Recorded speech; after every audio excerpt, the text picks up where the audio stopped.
Então, muito boa tarde a todos. Pedimos desculpa por este pequeno atraso. Estamos a resolver uma questão técnica. Dentro de em breve vamos ter connosco o CEO da Partners Digital, Paulo Félix, e já temos também aqui connosco o CEO da Inodev, João Cabral. Sejam bem-vindos a mais um webinar da Inodev. O meu nome é Joana Vinagre, sou consultora também na Inodev e vou estar aqui na qualidade de moderadora desta sessão. No final, vamos ter uma sessão de perguntas e respostas, pelo que peço desde já que vão escrevendo as vossas questões nesta área que se chama bate-papo do Zoom. Entretanto, lanço aqui o desafio de nos irem dizendo que setores de atividade é que estão aqui representados e também qual é que é o vosso papel na organização, para também conseguirmos ir conhecendo melhor a plateia e podermos interagir convosco. Para melhorarmos a qualidade desta sessão, pedia só, por favor, que permanecessem com os microfones e com a câmara desligados. Se pretenderem intervir, peço que coloquem a ferramenta mão no ar e no final desta sessão nós vamos dar essa oportunidade. E reforçar só, antes de começarmos, que vamos no final desta sessão disponibilizar um link de consultoria gratuita com a Inodev e com a Partners Digital sobre este assunto e, claro, vamos disponibilizar, como sempre, o vídeo e os conteúdos deste webinar. Espero que gostem e passo... Olá, Paulo, já conseguiu juntar-se a nós? Tudo indica que sim. Ótimo, ótimo. Vamos então passar a palavra ao João Caldeira Cabral da Inodev. João. Muito obrigado, bom dia. Nós hoje vamos falar aqui assim um bocadinho sobre a questão das equipas de vendas e a questão do conhecimento e como de alguma forma abordar a questão da remuneração das equipas de vendas de uma forma um bocadinho diferente. Eu vou só partilhar aqui o meu ecrã. Isto tem aqui toda uma série de processos. Ok, muito bem. Bom, vamos então aqui começar aqui assim a abordar esta questão. Então, vai haver aqui assim três coisas. Eu vou falar aqui da importância da gestão do conhecimento na área comercial. E depois o Paulo irá falar sobre os novos modelos de remuneração. E depois vai haver aqui assim uma questão de perguntas e respostas. Bom, vamos então abordar aqui assim então a importância da gestão do conhecimento. E a primeira questão, porquê esta questão? Tradicionalmente, as remunerações da força de vendas são muito focadas em haver percentagens diretas do volume de vendas, etc. Qual é o problema? Temos os vendedores focados na venda, o que é positivo, mas depois nós não conseguimos obter, ou não conseguimos que os vendedores se foquem no coletivo. Têm muita dificuldade em atualizar os contactos, veem os contactos como deles em vez de ser da empresa, não criam uma base de dados sistemática ou não passam para a informação, para a base de dados, informações relevantes sobre a gestão dos clientes que têm na sua carteira. E, portanto, a questão que está aqui assim em causa é: se nós só tivermos um sistema de remuneração que apenas permeia venda, nós não conseguimos que os vendedores sejam contribuintes líquidos para a criação do capital intelectual que permite depois a empresa operar. Então, a primeira questão é a diferença entre informação e conhecimento. A informação são os dados que nós coletamos, os dados organizados ou não organizados, em base de dados, etc.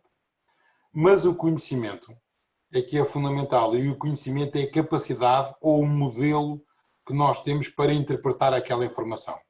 E o que acontecemos é que muitas vezes temos a informação, mas não temos o conhecimento dentro da organização, e a organização não consegue crescer nem atingir a sua maturidade.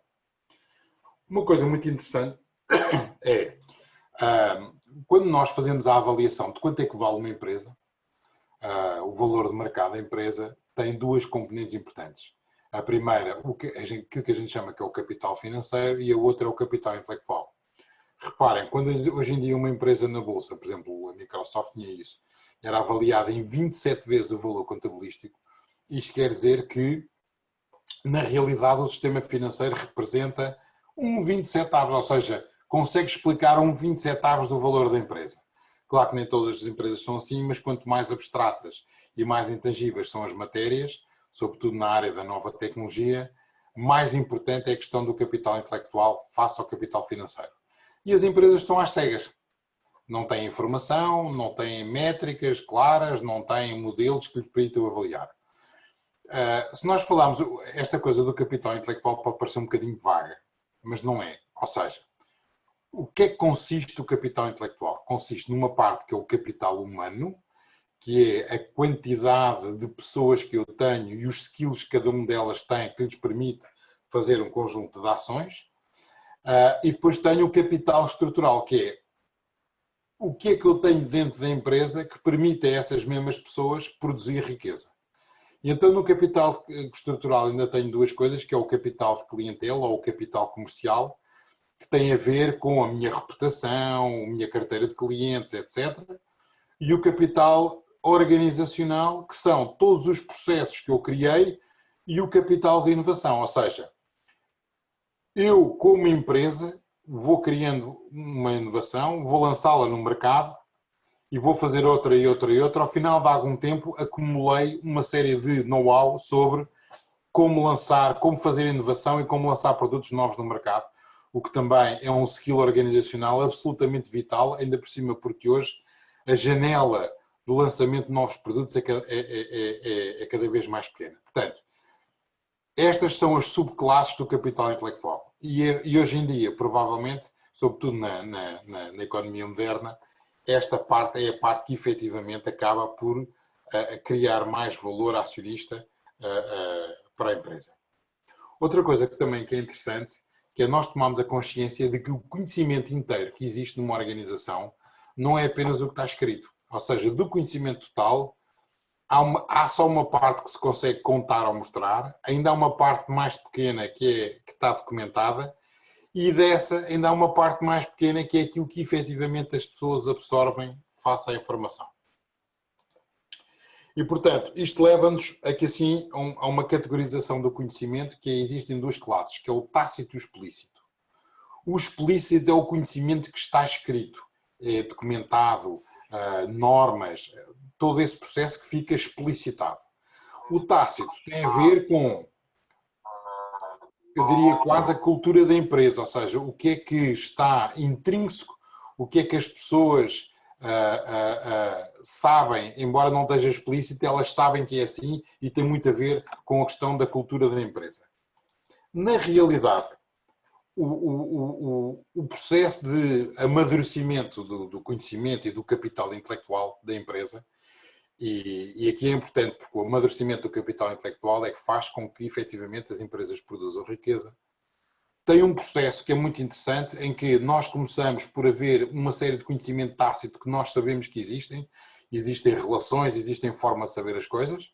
Quando nós fazemos a documentação, ou seja, a passagem desse know-how para processos, nós criamos valor. Quando alguém lê esses processos, também cria valor, e quando alguém os internaliza porque os aplicou várias vezes, cria valor, e nós a partir daí, a partir do momento em que há a internalização, há um determinado tipo de normas que passam outra vez para a cultura, que podem outra vez ser documentadas e por aí fora.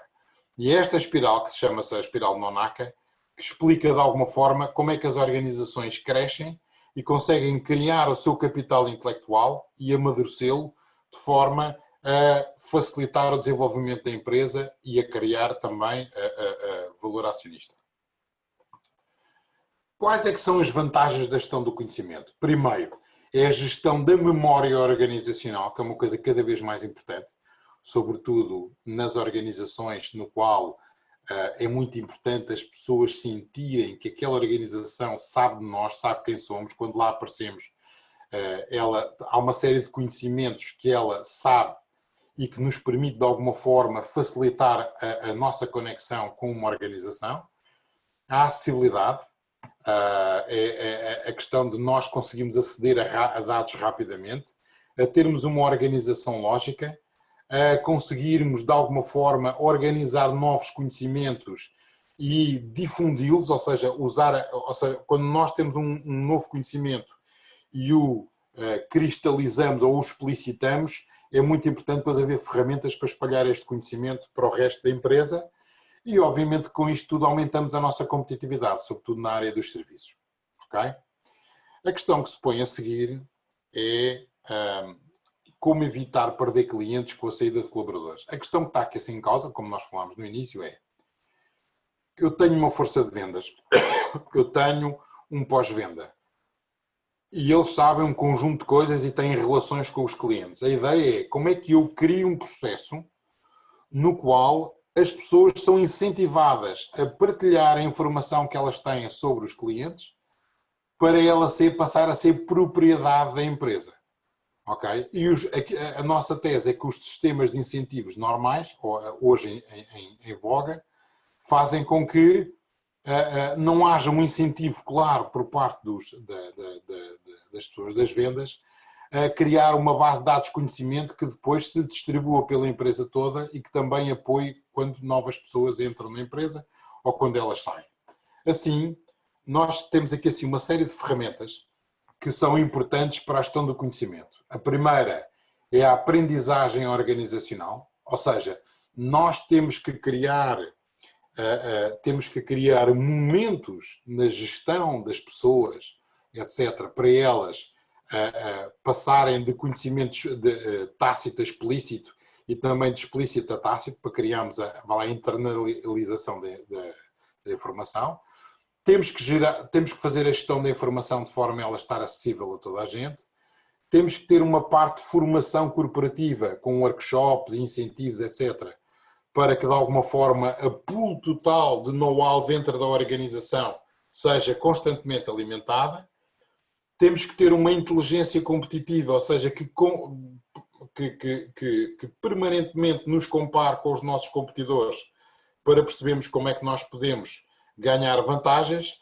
E uma das partes que eu acho mais importantes, que é a gestão das competências, ou seja, eu estou numa determinada organização, eu quero entrar num outro mercado, quero criar um novo produto, quero criar um novo serviço. Uma das coisas que é fundamental é a gestão das competências, ou seja, que competências é que eu tenho que ter na minha equipa, quer em termos de produção, quer em termos comerciais, para garantir que eu, se lançar este produto, a pessoa que vai estar a apresentar isto aos nossos clientes é uma pessoa que está devidamente preparada para quer produzir, quer tirar dúvidas e apoiar comercialmente. Então, para nós fazermos estas ferramentas todas, a coisa que é fundamental é criar um sistema de avaliação de desempenho que não só tenha aquilo que é importante, enfim, nas vendas, ou seja, o sistema de avaliação tem que continuar sempre a estimular as vendas, mas que, por outro lado, comece a remunerar, de alguma forma, os outros aspectos do capital intelectual, porque se uma organização não der incentivos à sua parte de venda de também contribuir para a pool global, o que acontece é que depois a organização fica em silos e, no fundo, cada vendedor sente que aquela é a sua informaçãozinha e ela não tem nenhuma vantagem, ou seja, não tem nenhum estímulo para ela partilhar a informação. Portanto, o propósito é possibilitar a capacidade da organização, dando visibilidade às competências e percurso profissional de cada elemento, definir percursos de carreira, capacidade de feedback ao indivíduo e a sua relação. Reparem que isto é muito importante para o que nós falámos atrás da questão da interiorização da informação. Ou seja, é nestes momentos de feedback que eu percebo o que é que estou a fazer bem e o que é que estou a fazer mal. Portanto, isto tem que fazer, ou seja, a avaliação e depois o comentar a avaliação é fundamental para as pessoas crescerem dentro da organização.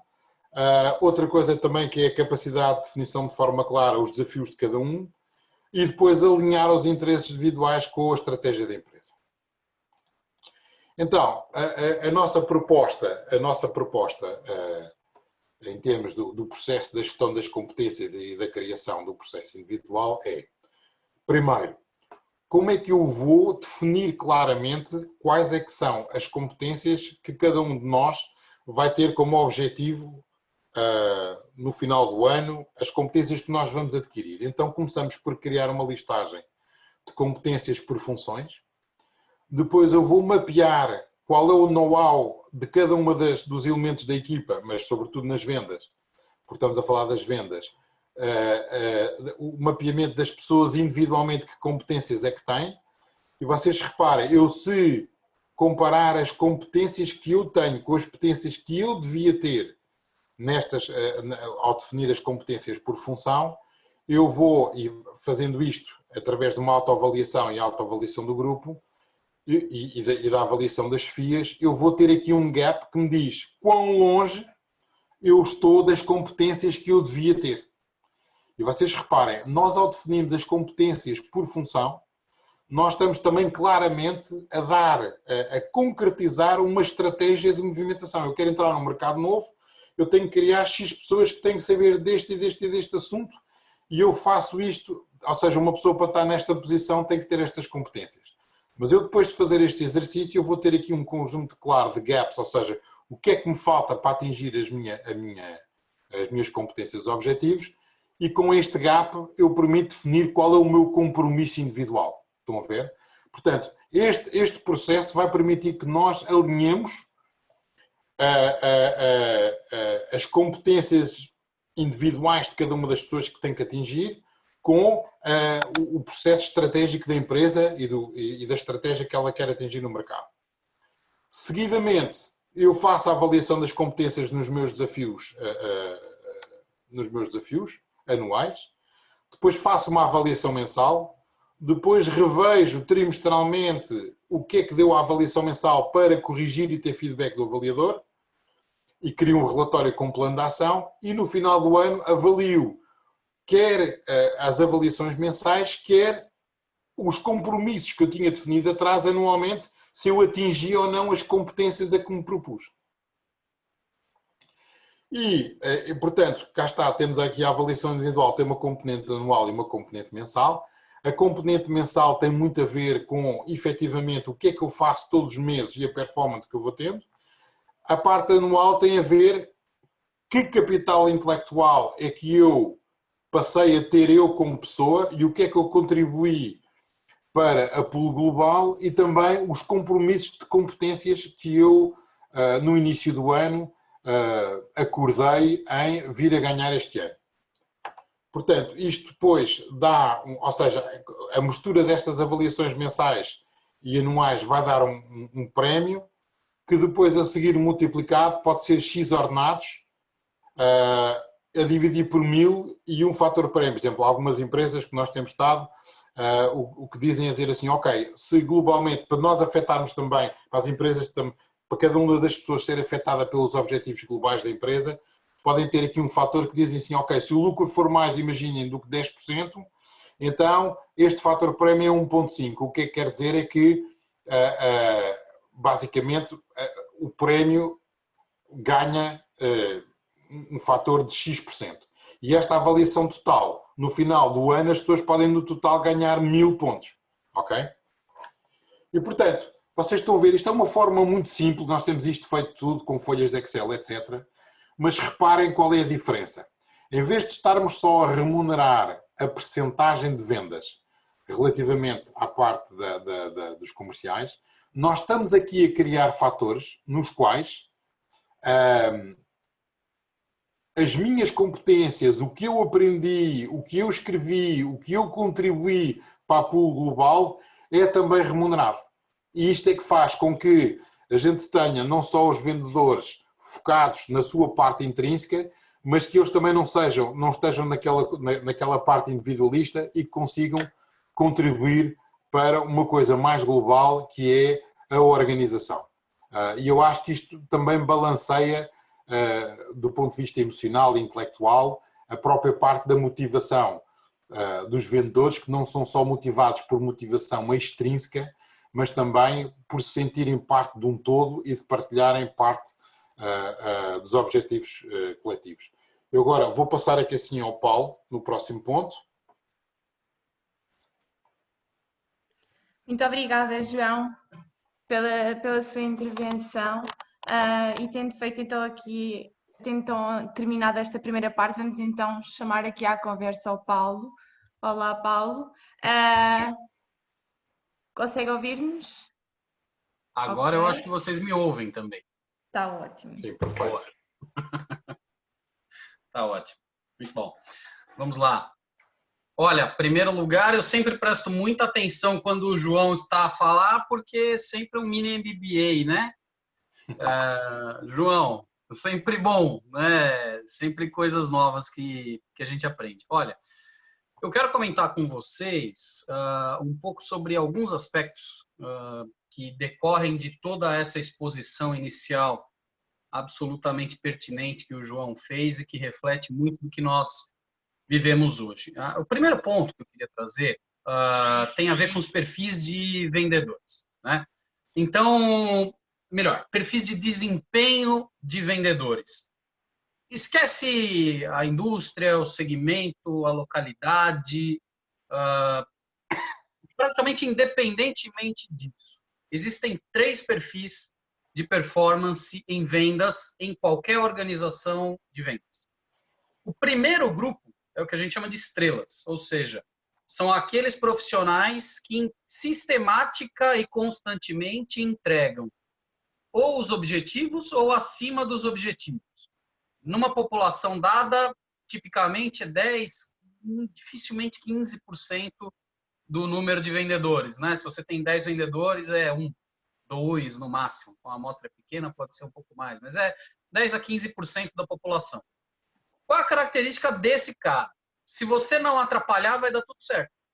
É aquele cara que é autogerenciável, ele é automotivado, ele tem um método de trabalho, muitas vezes, questionado pela organização, porque nem sempre ele está absolutamente alinhado, mas independente disso, uma análise super pragmática, ele traz o resultado de vendas. Ponto final.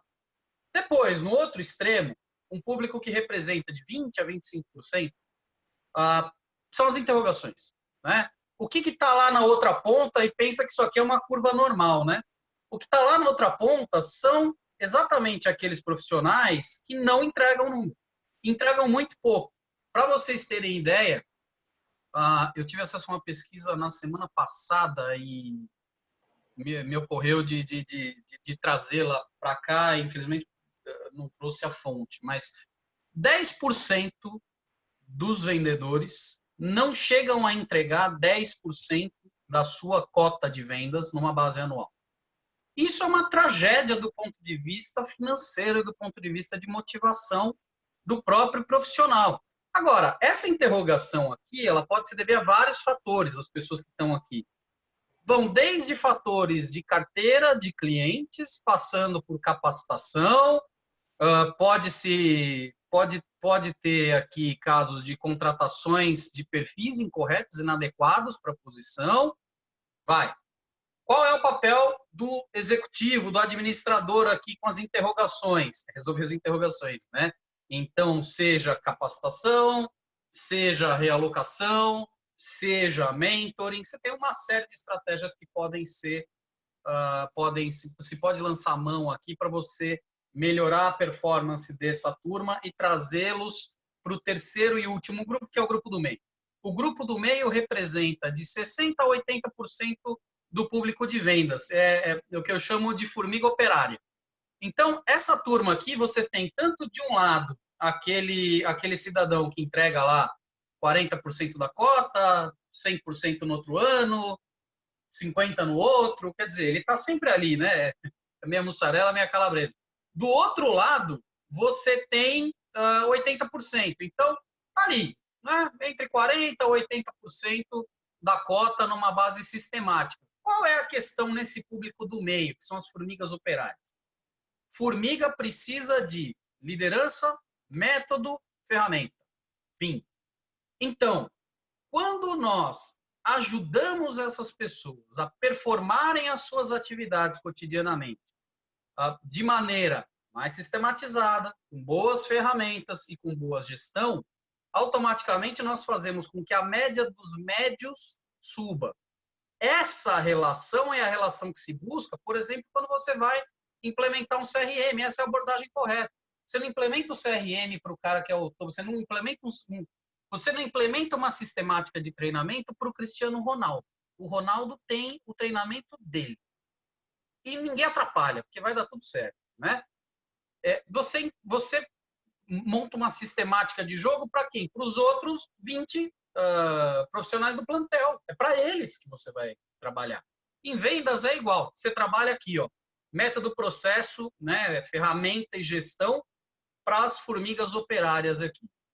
Isso é fundamental e conversa com o que o João acabou de dizer, exatamente pelo fato que se você não tiver um processo estruturado de gestão de conhecimento na sua equipe, na sua operação de vendas, simplesmente você não consegue agregar para as formigas operárias método, ferramenta e gestão. Não dá, você não sabe, você não tem o domínio dessas competências, você não tem o domínio dessas informações, você não transforma dado em informação, né? Segundo ponto que eu queria comentar nessa linha é as duas certezas relacionadas à remuneração de vendas. A certeza do CFO, ele paga errado. Ele só não sabe quanto nem para quem. A segunda certeza, a certeza do vendedor, ele recebe errado. Ele não sabe por quê e nem quanto. Perceba que esse mundo das comissões e das remunerações de venda, ele está envolto num mar de incerteza que também compromete a gestão do conhecimento e as relações / fidelização dos profissionais no seu ciclo de vida da empresa. Então, se eu tenho falta de gestão do conhecimento, eu tenho uma desconfiança sistêmica em relação ao pagamento, e ao recebimento das comissões. E do outro lado, um outro ponto que o João muito propriamente comentou também, os silos de informação, porque está tudo espalhado no citoplasma e nada conversa com nada, né? Tá tudo nos Outlooks e nos livros Excel de cada um. Puxa, como é que eu consigo, então, garantir que, os vendedores certos estão nas posições corretas, os portfólios de produtos adequados e atendendo as carteiras, os territórios de clientes adequados. Segundo, que é um desafio de agora. Vamos lá. Em todas as empresas temos uma população importante se aproximando da idade de reforma. Como é que nós vamos substituir essas pessoas à medida que elas saiam da organização? Ou à medida que elas vão para a reforma, ou que elas mudem de organização? Então, tanto tratar o attrition quanto tratar o turnover natural, né, que existe nas organizações de venda, sem um processo de gestão de conhecimento, é um problema. Porque você faz com que o onboarding do vendedor, o tempo que é necessário para que ele tenha um nível de performance adequado, seja ele na categoria de formiguinha operária, seja ele na categoria de estrela, é muito alargado. Quanto mais tempo leva para o vendedor entrar no seu ritmo normal de performance, mais ele custa. Os custos de aquisição / recrutamento, os custos de capacitação, os custos da não produção, os custos de oportunidade das vendas e dos negócios que não foram fechados. Imagina, a hora que você coloca isso aqui, vira uma monstruosidade, né? Então, quando a gente fala de novos modelos de comissão, de remuneração de vendas, né? Não é nem de comissão. Comissão é o jeito velho de chamar, é o jeito convencional. O que nós vemos cada vez mais se colocar adiante das empresas são duas coisas. A primeira questão é desamarrar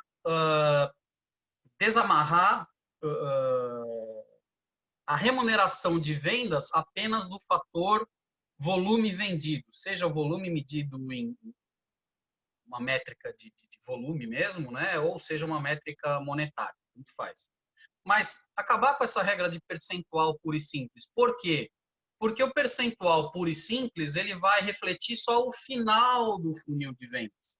Se você entende de gestão de vendas, se você percebe do assunto, você sabe que resultado de vendas nada mais é do que a disciplina, a capacidade de executar de forma disciplinada um conjunto de processos de abordagem, atendimento e negociação junto a uma carteira de clientes. Se eu não tenho essa disciplina de execução, essa gestão de execução, puxa vida, o que eu vou fazer? O processo bumba meu boi, né? Cada um vai atirando para o lado que dá, fecha o que dá, nos clientes que dá, nos produtos que dá. E isso completamente desalinhado, na maior parte das vezes, da estratégia da companhia.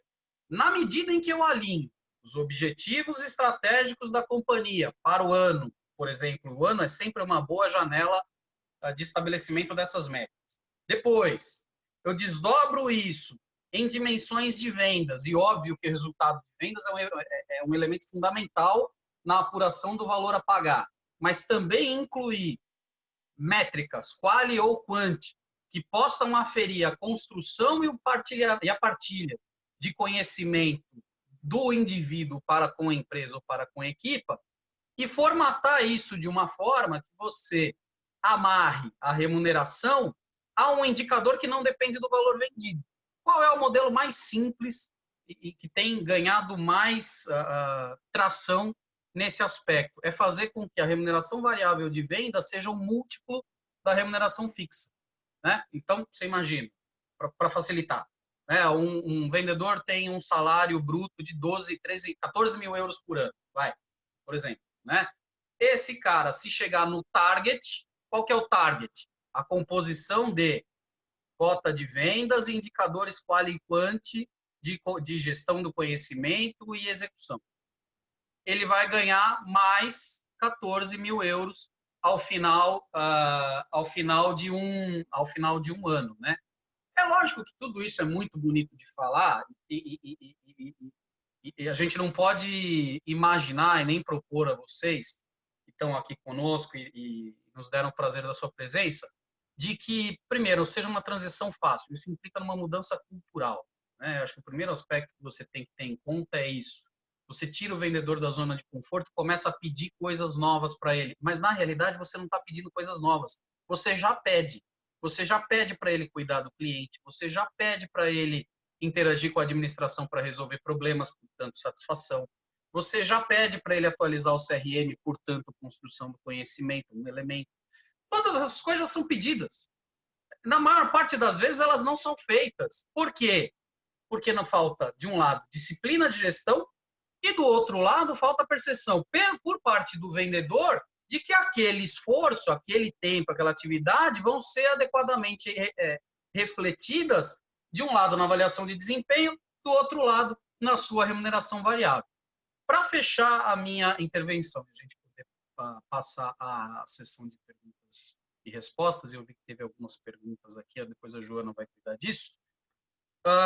O que eu queria colocar para vocês também é a importância da instrumentação, da gestão das regras. Então, tudo isso nós falamos, ótimo, e como o próprio João falou, eu posso ter uma coleção de livros Excel que vão me ajudar a fazer o apuramento e o pagamento disso tudo, bem como a atribuição. Mas cada vez mais nós enxergamos como fundamental,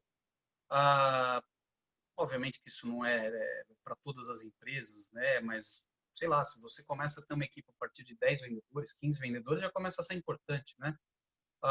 Tem instrumentos para que você possa, de um lado, ter rastreabilidade e governança sobre a apuração dos resultados, o cálculo das compensações, aceleradores e deflatores e, portanto, o pagamento que é feito a cada um dos vendedores. E, de outro lado, dar visibilidade e transparência para o vendedor da remuneração que ele recebe face aos indicadores e critérios de cálculo e liberação de pagamento. Se esse ciclo fica amarrado, eu tenho regras bem definidas e alinhadas a diretrizes, não só remunerando a venda em si, mas também a construção do conhecimento e a disciplina operacional. De outro lado, eu tenho uma avaliação de desempenho e um processo de feedback, de melhoria da capacidade, das competências da equipe de vendas, alinhada com isso aqui. E, por fim, eu tenho instrumentos práticos, nomeadamente ferramentas de software, para ajudar a fazer com que toda essa lógica de remuneração, compensação, avaliação seja transparente, possa ser facilmente contabilizada, ajude o vendedor a simular, por exemplo, a remuneração dele consoante a sua performance. A hora que eu junto isso aqui, eu construo uma fundação muito robusta para melhoria de performance, seja da performance individual, mas o mais importante, da performance do grupo, né? E aí a gente tem material para atuar no dia a dia da gestão de vendas. Tá bem? Essa era a minha intervenção, Joana, João. Agradeço aí. Obrigada, Paulo. E também reforço aqui que a Inodev e a Partners Digital está disponível para agendar convosco uma sessão gratuita sobre este tema. E, portanto, inscrevam-se, o link é este que publiquei aqui no bate-papo. Aproveito para dizer também que a próxima sessão da Inodev será no dia 3, em formato live.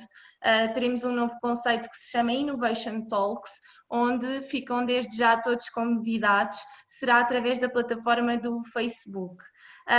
E ainda aproveito, vejam só, para vos pedir a colaboração também no preenchimento do inquérito sobre os novos padrões de consumo dos portugueses neste momento pós-pandemia. Eu penso que chegámos ao fim. Muito obrigada ao João e ao Paulo e obrigada a todos aí que estiveram a assistir. Obrigado a todos. Bom finalzinho de tarde, uma bela tarde aqui. Muito obrigado. Muito obrigado. Obrigada.